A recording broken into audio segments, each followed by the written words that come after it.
첫 번째 행보로 보이는 게 대통령 취임 후에 국방장관이 첫 순방지로 한국을 선택을 했잖아요. 네. 이게 어떤 의미를 갖는다고 보는지. 이거는 간단해요. 네. 안심을 시켜주겠다 이거죠. 네, 누구에게? 한국에게요? 아니면 한국과 일본이 그러니까 트럼프가 유세 기간 동안에 네. 한국, 일본 니네들이 알아서 핵무장해라, 니네들이 알아서 방어해라.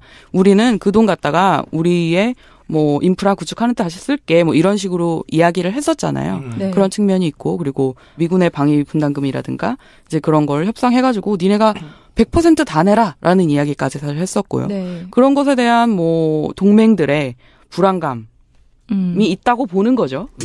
불안감을 가지고 있는 진영도 있고, 우리나라에. 꼭 그렇지는 않은, 이걸 위기를 좀 기회로 전화위복으로 삼을 수 있지 않겠느냐라고 이제 보는 사람들도 있는데. 근데 참 상식적이진 않은 것 같아요. 기본적으로 외교안보 라인의 채널들이 다 가동돼서 미국의 외교적 입장이라고 하는 것, 동북아에 대한 입장이라고 하는 것이 정해진 다음에 그리고 나서 실무적으로 어떤 국방장관이 군사적인 한 측면을 가지고 또 올 수는 있는데 지금 국방장관이 여기 올 때까지는 네. 국무장관이나 이런 사람은 인사청문회도 통과되지 않은 상태였잖아요. 네. 그래서 지금 중요한 점을 이제 짚어주셨는데요. 그 국방장관이 매티스가 한 말이 그거예요. 지금 정책이 수립된 게 없다. 네. 내가 가는 이유는 동맹들 이야기를 듣기 위해서다. 여기는 매티스라는 인물의 어떤 특성도 잘 어떻게 반영하는 언급이라고 할 수 있는데요. 매티스 같은 경우는 특정 지역 내 분쟁을 이야기할 때 그 주변국과의 협력이 중요하다. 동맹들의 의견이 중요하고 네. 나는 군사 어떤 작전을 담당하는 사람이고 이제 국방부 장관으로서 네. 정책을 만들어 나가는 사람은 아니잖아요. 예, 그래서 나는 강성군대를 재건을 해서 이제 우리나라의 외교관과 정책 결정자들이 정책을 집행을 하는 과정에 있어서 그걸 군사력으로 받쳐주는 역할을 하는 거다. 이런 식의 발언을 했었고, 그러니까 자기 선을 잘 지키는 사람이에요.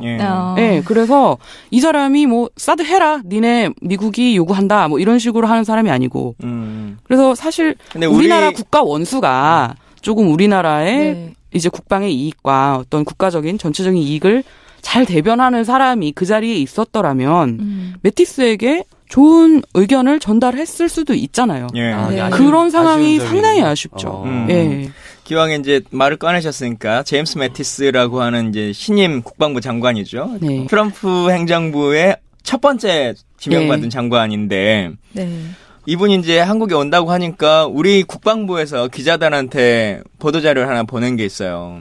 이분이 싫어하니까 이분의 별명을 부르지 말아라. 뭐예요? 별명이 미친 개거든요. 매드독인데 진짜 입지전적인 인물인 것 같긴 해요. 1969년에 해군에 입대를 해가지고 2013년 5월 달에 은퇴를 했거든요. 44년간 복무를 하는 과정에서 걸프 전쟁, 아프가니스탄 전쟁, 그리고 이라크 전쟁에서 수많은 작전 등을 지휘했던 해군의 전설이라고 하는 분이거든요. 근데 흔히들은 매드독, 미친 개라고 하는 별명을 가지고 많이 인식하고 있는데 그래서 처음에 이제 이분이 한국에 온다라고 하는 말이 나오니까 다들 염려일색의 기사들이 쏟아져 나왔거든요. 진짜 강한 발언들이 쏟아져 나올 거다. 미국 중심주의의 극단을 보여줄 거다라고 하는 기사들이었는데 정확하게 좀 어떻게 판단하세요? 일단 그분이 그 미친 개라는 별명을 별로 좋아하지 않고요. 구글에 가셔서 제임스 매티스 쿼트 그 인용구 그거를 치면은 그분이 사실 명언 제조기예요. 그분이 했던 말이 쫙 뜨는데 미친 개라는 별명은 이제 그런 정황에서 나온 거예요. 그 사람이 전장을 누비면서 이제 자기의 어떤 휘하의 부대원들을 격려하기 위한 그런 말을 하는 거 보면 굉장하다. 무섭다. 굉장한데 이런 느낌을 받을 거예요. 이제 그런 측면에서 이제 미친 개다. 그런 별명이 붙은 건데요. 이 사람은 저도 이 사람의 상원 인준청문회를 다 봤는데 굉장히 매력적인 인물이라고 느꼈거든요, 사실. 이 사람이 약간 되게 금욕적이고 결혼도 안 했어요. 자식도 없고 되게 수도승이라는 별명도 있을 정도로 굉장히 지적이고 책도 많이 읽은 사람이고 그리고 역사가고 이 사람이 말하는 거 보면은 그게 막 상원들이 일제히 다 나와서 환영하는 그런 분위기였어요. 이 사람을 청문회를 이제 신문을 해야 되는데 그런 분위기가 아니고 어쨌든 예, 그런 여러 가지 측면이 있고 그 사람은 네. 현실주의 경향이라고 봐야죠. 전통적인 현실주의라고 하면은 네. 이제 냉전 이후로는 볼 수 없었던 냉전 이후로는 네오콘들이 장악을 했죠. 네. 사실 미국의 그런 외교 정책이나 군사 정책이라는 거는 그 네오콘들이 활기를 치면서 돌아다니게 된 배경에는 미국을 더 이상 제어할 장치가 없었던 네. 미국이 세계 유일의 초강대국이 됐던 그런 역사적인 정황이 있는 거죠. 현실주의 같은 경우는 조금 달라요. 현실주의 같은 경우는 물론 강경한 입장이긴 해요. 네. 네. 뭐 평화를 이야기하고 뭐 협상을 이야기하고 대화를 이야기하고 네. 막 그런 걸 최우선순위로 삼는 건 아니에요. 현실주의는 자국의 국방, 자국의 안보 이런 거를 최우선순위로 세우되 네. 필요한 경우에는 대화 협상도 하고 그 현실주의라는 예, 현실주의라는 그런 경향이 꽃을 피게 된 건 아무래도 냉전을 거치면서 러시아 그 당시 소련이죠. 소련과 이제 강대국들끼리 맞붙으면서 좀 서로 조심해야 되는 그런 상황. 누가 하나 잘못하면은 툭 도화선이 돼서 핵전쟁이 일어날 수 있는 그런 측면에서 네오콘들보다 훨씬 합리적이라고 봐야죠.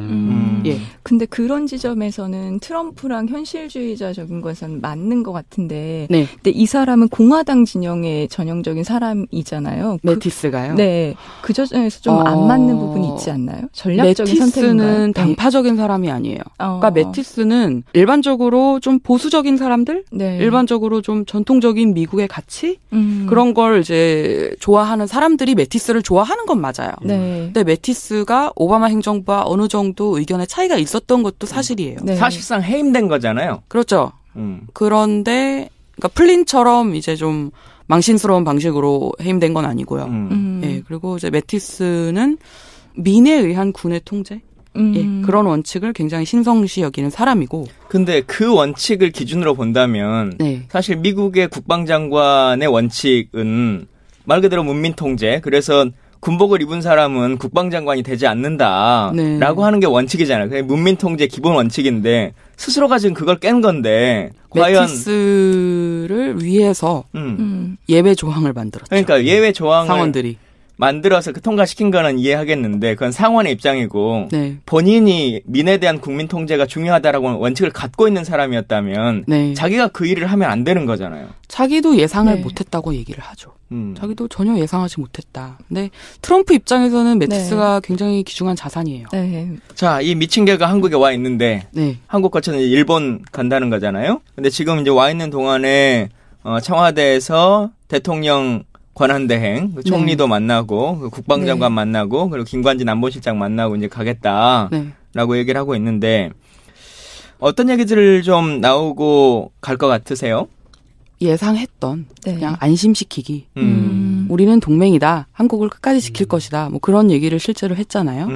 그리고 이제 미리 예정대로 진행되고 있던 사드에 대한 원론적인 입장, 그런 원칙을 재확인하는 그런 취지의 방문이었던 거죠.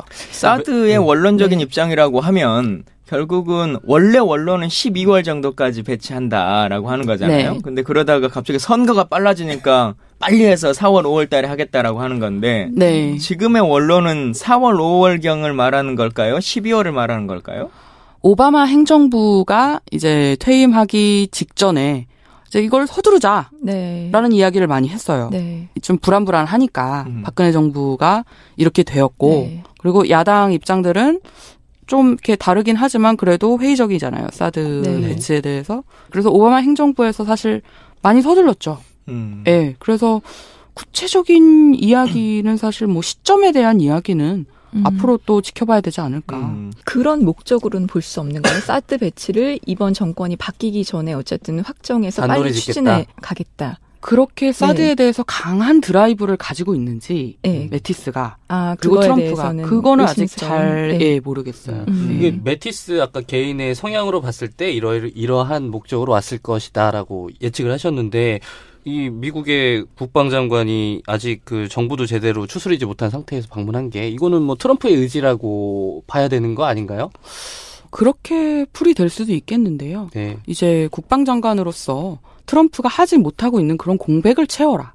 이제 그런 요구도 있었다고 그렇게 볼 수도 있거든요. 그렇다면 뭐 트럼프의 의지 때문에 어떤 목적을 가지고 지켜봐야죠. 그건 아직 알 수 없다. 자, 네. 국제관계를 전공하신 분의 입장에 봐서는 그런 평가들이 있는데, 근데 어쨌든 아직도 한국 언론에서는 이 사람에 대한 평가나 아니면 왔을 때의 영향이나 한미 간의 관계나 이런 것들은 사드에 대한 강력한 배치, 또 뭐 혹은 한미 관계에 대한 어떤 강한 입장에 대한 전달, 그게 평화적인 한미 관계 전달을 말하는 것이 아니라 그동안 트럼프가 얘기해 왔었던 주한 방위비 분담금의 인상이라든가 아니면 핵무장론이라든가 전략무기에 대한 배치라든가 혹은 사드의 조기 배치라든가 이제 이런 것들에 대한 압박 아니냐라고 하는 걸로 다 인식하는 거잖아요. 우리 언론들이. 그런 의도들은 어디에 숨어 있다고 보세요? 혹은 또 전문가가 보기에 잘못된 기사들이 계속 흘러나오는 이유는 어떤 것에 있다고 보여주세요? 자기 충족적인 예언을 하고 있는 거죠. 자기가 원하고 있는 어떤 현실 그런 것을 또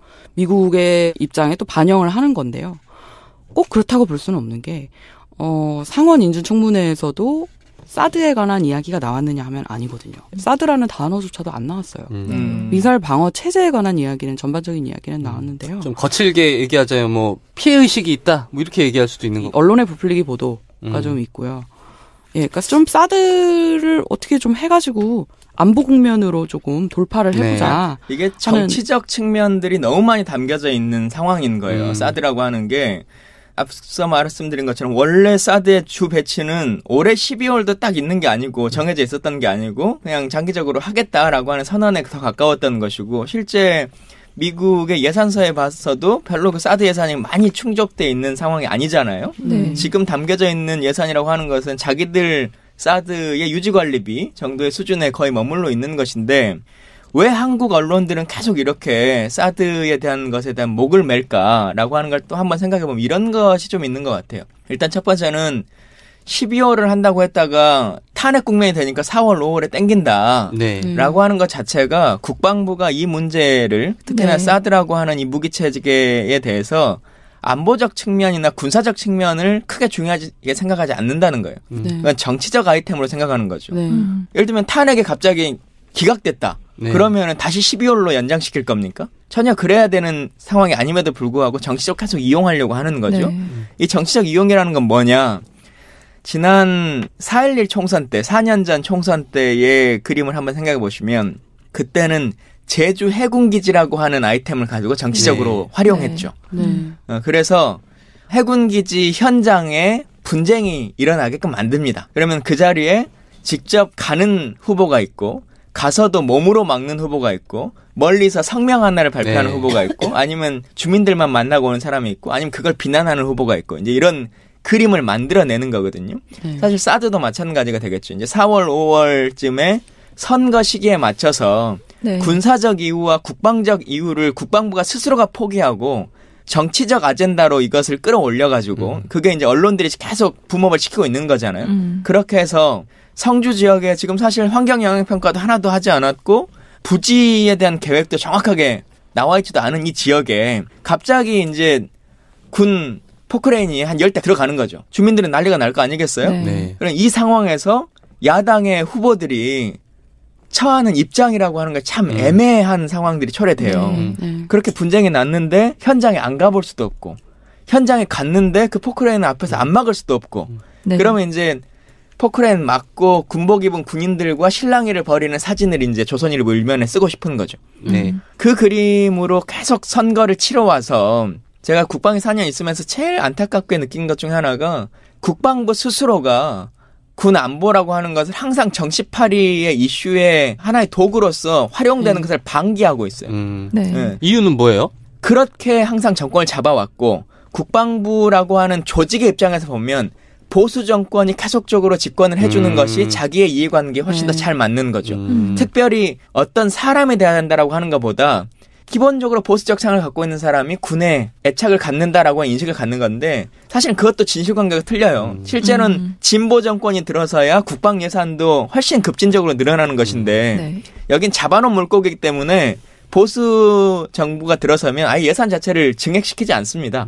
그래도 별로 화를 내지 않으니까. 이건 뭐 감정의 문제라기보다 이런 게 아닐까요? 그러니까 조직 축소에 대한 어떤 두려움이죠. 이게 뭐 진보 정권이 잡았을 때 뭐 어떤 군축에 대한 이야기를 계속 하니까 뭐 그런 부분인 것 같아요. 근데 방금 말씀하신 그 정치 논리 또 그런 무리한 추진의 강행 뭐 이런 문제들을 드러내고 나면 그럼 진짜 안보적 관점에서는 이거 필요한 거냐 아니냐 정말 궁금하거든요. 네. 이거 해야 되는 건가요? 기회비용이 너무 크고요. 그리고 안보적 측면에서 봤을 때 실제적으로 어떤 좋은 영향이라고 할까요? 진짜로 좀 우리의 군사력을 뭐 어떻게 증진시킨다 미미하고요. 네. 네, 북핵을 지금 뭐 북한은 거의 뭐 아무 말 하지 않잖아요. 사드에 대해서 지금 계속 반발을 하는 게 중국이잖아요. 과연 이게 무엇을 위한 것인가라고 생각을 해보면 미국이 정말 북핵에 대한 실효성을 갖춘 그것을 방해할 수 있는 그런 무기체제를 갖다 놓기 위해서 하는 것인지 아니면 2011년부터 계속 진행되어 왔던 아시아로의 귀환,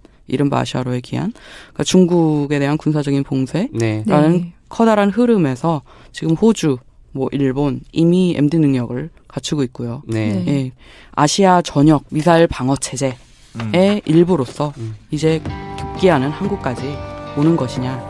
예. 그렇게 판단해야죠. 일단 그 채널들이 다 가동돼서 미국의 외교적 입장이라고 하는 것, 동북아에 대한 입장이라고 하는 것이 정해진 다음에 그리고 나서 실무적으로 어떤 국방장관이 군사적인 한 측면을 가지고 또 올 수는 있는데 지금 국방장관이 여기 올 때까지는 뭐 국무장관이나 이런 사람은 인사청문회도 통과되지 않은 상태였잖아요. 그래서 지금 중요한 점을 이제 짚어주셨는데요. 그 국방장관이 매티스가 한 말이 그거예요. 지금 뭐 정책이 수립된 게 없다. 내가 가는 이유는 동맹들 이야기를 듣기 위해서다. 여기는 매티스라는 인물의 어떤 특성도 잘 어떻게 반영하는 언급이라고 할 수 있는데요. 매티스 같은 경우는 특정 지역 내 분쟁을 이야기할 때 그 주변국과의 협력이 중요하다. 동맹들의 의견이 중요하고 나는 군사 어떤 작전을 담당하는 사람이고 이제 국방부 장관으로서 정책을 만들어 나가는 사람은 아니잖아요. 예, 그래서 나는 강성군대를 재건을 해서 이제 우리나라의 외교 첫 번째 행보로 보이는 게 대통령 취임 후에 국방장관이 첫 순방지로 한국을 선택을 했잖아요. 이게 어떤 의미를 갖는다고 보는지. 이거는 간단해요. 안심을 시켜주겠다 이거죠. 누구에게? 한국에게요? 아니면 한국과 일본이 그러니까 트럼프가 유세 기간 동안에 한국, 일본 니네들이 알아서 핵무장해라, 니네들이 알아서 방어해라. 우리는 그 돈 갖다가 우리의 인프라 구축하는 데 다시 쓸게. 이런 식으로 이야기를 했었잖아요. 그런 측면이 있고, 그리고 미군의 방위 분담금이라든가 이제 그런 걸 협상해가지고 니네가 100% 다 내라라는 이야기까지 사실 했었고요. 그런 것에 대한 동맹들의 불안감이 있다고 보는 거죠. 불안감을 가지고 있는 진영도 있고 우리나라에 꼭 그렇지는 않은 이걸 위기를 좀 기회로 전화위복으로 삼을 수 있지 않겠느냐라고 이제 보는 사람들도 있는데. 근데 참 상식적이지는 않은 것 같아요. 기본적으로 외교안보 라인에 69년에 해군에 입대를 해가지고 2013년 5월 달에 은퇴를 했거든요. 44년간 복무를 하는 과정에서 걸프 전쟁, 아프가니스탄 전쟁, 그리고 이라크 전쟁에서 수많은 작전 등을 지휘했던 해군의 전설이라고 하는 분이거든요. 근데 흔히들은 매드독, 미친 개라고 하는 별명을 가지고 많이 인식하고 있는데 그래서 처음에 이제 이분이 한국에 온다라고 하는 말이 나오니까 다들 염려 일색의 기사들이 쏟아져 나왔거든요. 진짜 강한 발언들이 쏟아져 나올 거다. 미국 중심주의의 극단을 보여줄 거다라고 하는 기사들이었는데 정확하게 좀 어떻게 판단하세요? 일단 그분이 그 미친 개라는 별명을 별로 좋아하지 않고요. 구글에 가셔서 제임스 매티스 쿼트 그 인용구 그거를 치면은 그분이 사실 명언 제조기예요. 그분이 했던 말이 쫙 뜨는데 미친 개라는 별명은 이제 그런 정황에서 나온 거예요. 그 사람이 전장을 누비면서 국방과 정책 결정자들이 정책을 집행을 하는 과정에 있어서 그걸 군사력으로 받쳐주는 역할을 하는 거다. 이런 식의 발언을 했었고, 그러니까 자기 선을 잘 지키는 사람이에요. 그래서 이 사람이 사드 해라, 니네 미국이 요구한다, 이런 식으로 하는 사람이 아니고, 그래서 사실 우리나라 국가 원수가 조금 우리나라의 이제 국방의 이익과 어떤 국가적인 전체적인 이익을 잘 대변하는 사람이 그 자리에 있었더라면 메티스에게 좋은 의견을 전달했을 수도 있잖아요. 예. 네. 그런 상황이 상당히 아쉽죠. 예. 기왕에 이제 말을 꺼내셨으니까 제임스 매티스라고 하는 이제 신임 국방부 장관이죠. 네. 트럼프 행정부의 첫 번째 지명받은 장관인데 이분이 이제 한국에 온다고 하니까 우리 국방부에서 기자단한테 보도자료를 하나 보낸 게 있어요. 이분이 싫어하니까 이분의 별명을 부르지 말아라. 뭐예요? 별명이 미친 개거든요. 매드독인데 진짜 입지전적인 인물인 것 같긴 해요. 이제 뭐 자기의 어떤 휘하의 부대원들을 격려하기 위한 그런 말을 하는 거 보면 굉장하다. 무섭다. 굉장한데 이런 느낌을 받을 거예요. 이제 그런 측면에서 이제 미친 개다. 그런 별명이 붙은 건데요. 근데 이 사람은 저도 이 사람의 상원 인준 청문회를 다 봤는데 굉장히 매력적인 인물이라고 느꼈거든요, 사실. 이 사람이 약간 되게 금욕적이고 결혼도 안 했어요. 자식도 없고 수도승이라는 별명도 있을 정도로 굉장히 지적이고 책도 많이 읽은 사람이고 그리고 역사가고 이 사람이 말하는 거 보면은 그게 막 상원들이 일제히 다 나와서 환영하는 그런 분위기였어요. 이 사람을 청문회를 이제 신문을 해야 되는데 그런 분위기가 아니고 어쨌든 그런 여러 가지 측면이 있고 그 사람은 현실주의 경향이라고 봐야죠. 전통적인 현실주의라고 하면은 이제 냉전 이후로는 볼 수 없었던 냉전 이후로는 네오콘들이 장악을